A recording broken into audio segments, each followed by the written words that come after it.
Some things just go well together. Peas and carrots, peanut butter and chocolate, Persona and Etrian Odyssey. In Persona Q, developer Atlas managed to successfully blend two popular RPG series and create a fun, challenging dungeon crawler featuring buckets of Persona fan service, enjoyable combat, and cunningly laid out dungeons.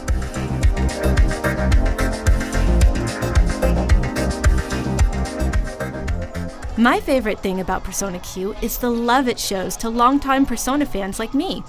I loved watching the cast of Persona 3 and 4 fight alongside each other, trade quips, and share profound moments together. We are currently descending in an uncontrolled freefall. Whether it was Teddy making clumsy passes at the girls, Ta-da! Rise and Fuka bonding over their navigation skills, or escorting the Velvet Room sisters Elizabeth and Margaret around, there were lots of sweet, funny, and touching moments found throughout the 60-plus hours I spent with them.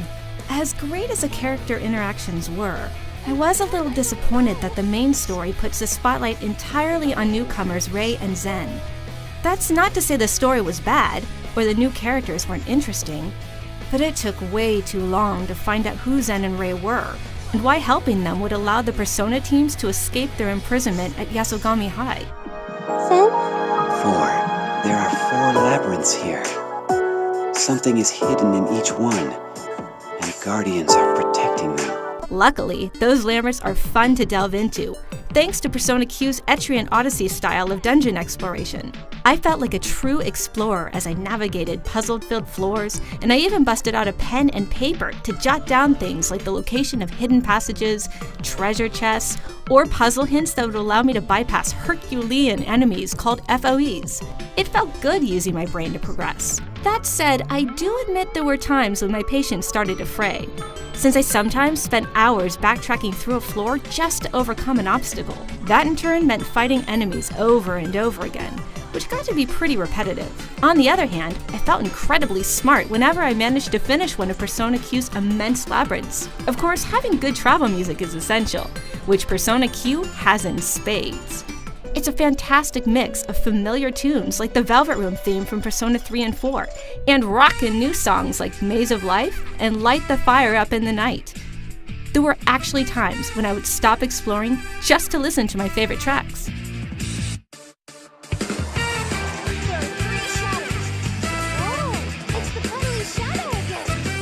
Exploration is fun, but the combat in Persona Q is even better. On the surface, it's very much like Etrian Odyssey.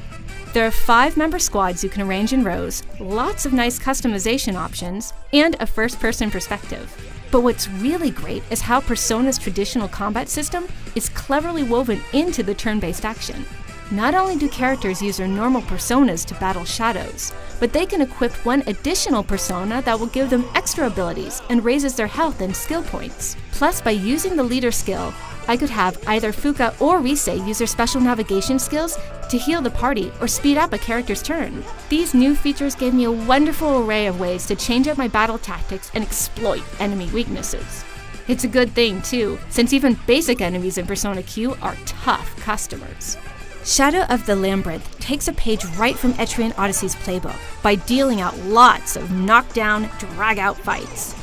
I never found them cheap or completely unfair, but more than once I was wiped out by either a single FOE who caught me unaware, or a powerful group of enemies that could kill my entire party in just a few quick turns. It's definitely not impossible though. By having the right equipment and the right persona types, I was able to overcome everything from hard-hitting FOEs to super tough dungeon bosses.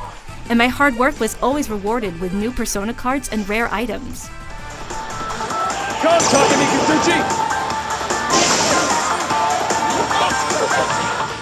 Persona Q is a 60-plus hour role-playing experience that both charms and entertains.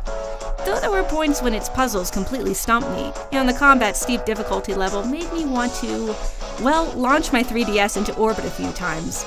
The enjoyable battle system, deep exploration, and generous dollops of fan service made it well worth the effort. For more on Persona Q, stick with IGN. What'd you get? Strawberry, mint, chocolate, banana, potato, milk, melon, seaweed,